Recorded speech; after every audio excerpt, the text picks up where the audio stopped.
Assalamualaikum warahmatullahi wabarakatuh.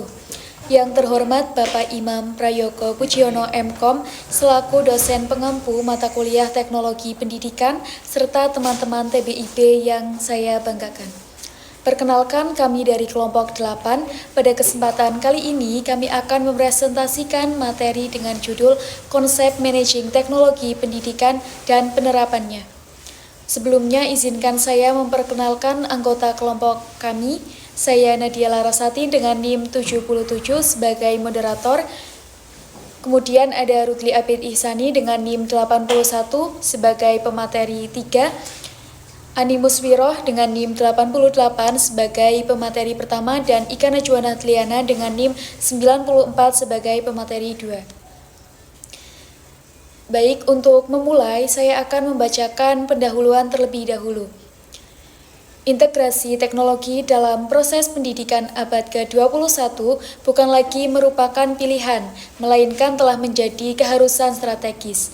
Pesatnya kemajuan ilmu pengetahuan dan teknologi menuntut sistem pendidikan untuk beradaptasi secara fundamental guna menyiapkan sumber daya manusia yang kompeten dan relevan dengan tuntutan zaman. Muncullah konsep managing teknologi pendidikan. Disiplin ini dapat dipahami sebagai suatu pendekatan terapan yang bertujuan untuk merencanakan, mengoorganisasikan, dan mengevaluasi seluruh sumber daya teknologi, baik manusia, infrastruktur, maupun proses untuk memfasilitasi pembelajaran dan mengingatkan kinerja secara keseluruhan. Selanjutnya, materi 1 akan disampaikan oleh Mbak Ani Muswiroh. Nah, di sini saya akan menjelaskan bagaimana definisi operasional dari managing atau pengelolaan teknologi pendidikan dirumuskan dalam konteks fungsionalnya. Nah, istilah managing atau pengelolaan memiliki arti yang lebih luas dibanding sekadar aktivitas administratif.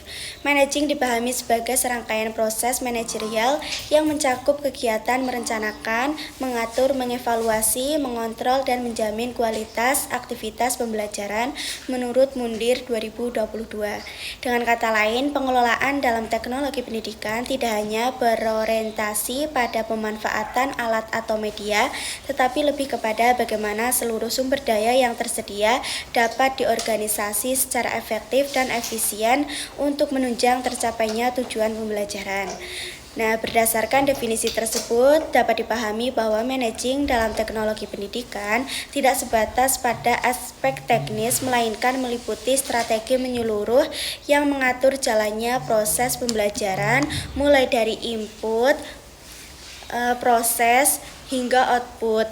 Dengan demikian, managing dapat menjadi inti yang memastikan seluruh komponen pendidikan saling terhubung, terintegrasi, dan berorientasi pada peningkatan kualitas pembelajaran. Dalam dunia pendidikan, teknologi tidak hanya berfungsi sebagai alat bantu belajar, tetapi juga mencakup aspek pengelolaan yang kompleks. Salah satu domain penting dalam teknologi pendidikan adalah managing atau pengelolaan. Managing ini memegang peran sentral karena menyangkut bagaimana proses pembelajaran dan sumber daya yang ada diatur agar berjalan efektif, efisien, dan sistematis. Menurut Mundir tahun 2022, cakupan managing dalam teknologi pendidikan terdiri dari 4 bidang utama, yaitu pengelolaan sumber, pengelolaan proyek, pengelolaan informasi, dan pengelolaan sistem penyampaian. Yang pertama ada pengelolaan sumber. Pengelolaan sumber adalah aktivitas merancang, mengawasi, dan mengendalikan sistem penyokong pendidikan. Sumber ini tidak hanya finansial, tetapi juga mencakup sumber daya manusia, sarana prasarana, bahan ajar, bahkan manajemen waktu. Contoh penerapan. Yang pertama, penggunaan dana BOS untuk membeli perangkat proyektor atau jaringan internet. Yang kedua, ada pelatihan rutin bagi guru dalam penggunaan aplikasi digital. Yang ketiga, ada penjadwalan laboratorium komputer secara bergilir agar adil bagi semua kelas. Yang kedua, ada pengelolaan proyek. Pengelolaan proyek berkaitan dengan bagaimana suatu proyek pendidikan direncanakan dan dijalankan sesuai target. Misalnya, proyek penyusunan kurikulum berbasis teknologi, pengembangan media pembelajaran, hingga pembuatan sistem digital tertentu.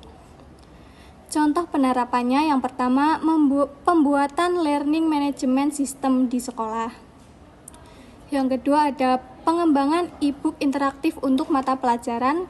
Dan yang ketiga, program sekolah digital yang melibatkan semua guru dalam tim proyek. Nah, yang ketiga ada pengelolaan informasi. Informasi adalah kunci utama dalam proses belajar.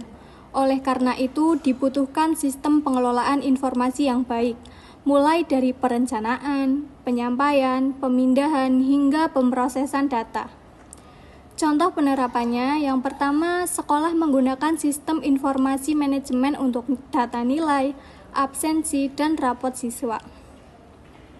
Yang kedua, pemanfaatan cold storage seperti Google Drive untuk berbagai materi pembelajaran. Yang ketiga ada penggunaan perpustakaan digital sekolah agar siswa bisa mengakses buku digital kapan saja. Nah, yang terakhir ada pengelolaan sistem penyampaian. Aspek ini fokus pada bagaimana materi pembelajaran disampaikan kepada siswa melalui media, metode, serta dukungan perangkat keras dan perangkat lunak. Contoh penerapannya yang pertama, penerapan blended learning dengan tatap muka dan pertemuan daring. Yang kedua, guru menggunakan Kahoot atau quizzes untuk menyampaikan materi secara interaktif. Dan yang terakhir, penerapan smart classroom dengan papan tulis digital, proyektor interaktif, dan tablet siswa. Implementasi teknologi pendidikan adalah proses strategis yang melibatkan serangkaian tahapan terencana, mulai dari analisis kebutuhan hingga evaluasi.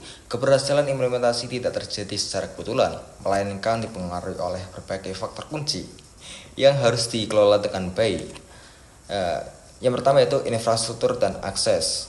Hambatan yang paling fundamental adalah ketidakmerataan akses. Ketidakmerataan akses terhadap perangkat keras seperti komputer, gawai, dan konektivitas internet yang cepat antara daerah, perkotaan, dan pedesaan, serta antara kelompok sosial ekonomi yang berbeda. Kesenjangan ini menciptakan ketidaksetaraan dalam kesempatan belajar. Yang kedua itu kesempatan dan kompetensi guru. Banyak pendidik yang belum memiliki keterampilan digital dan pengetahuan pedagogis yang memadai untuk mengintegrasikan teknologi secara efektif. Pelatihan yang bersifat sekali jalan seringkali tidak cukup bagi guru. Yang terakhir yaitu kurangnya dukungan teknis dan administratif. Implementasi yang berhasil memerlukan dukungan teknis yang responsif dan kebijakan administratif yang jelas dari pimpinan sekolah. Tanpa dukungan ini, guru seringkali merasa sendirian saat menghadapi masalah teknis atau birokrasinya. Baik, itu tadi materi yang telah disampaikan oleh kelompok kami. Selanjutnya, kesimpulan. Konsep manajemen teknologi pendidikan mengungkapkan bahwa disiplin ini telah berevolusi secara signifikan dari sekedar fokus pada alat dan media menjadi sebuah pendekatan manajemen holistik yang mengelola ekosistem pembelajaran yang kompleks. Ruang lingkupnya yang terdefinisi dengan baik oleh 5 domain, ICT menempatkan fungsi pengelolaan bukan sebagai salah satu komponen, melainkan sebagai proses orkestrasi sentral yang mengintegrasikan desain, pengembangan, pemanfaatan, dan evaluasi menjadi satu kesatuan yang fungsional. Implementasi praktis dari konsep ini dipandu oleh serangkaian model yang paling melengkapi, seperti ADI untuk manajemen proyek atau SAMS untuk evaluasi integrasi pedagogis, dan SPEC untuk pengembangan kompetensi pendidik. Sekian presentasi dari kelompok kami. Banyak kesalahan kami mohon maaf. Wassalamualaikum warahmatullahi wabarakatuh.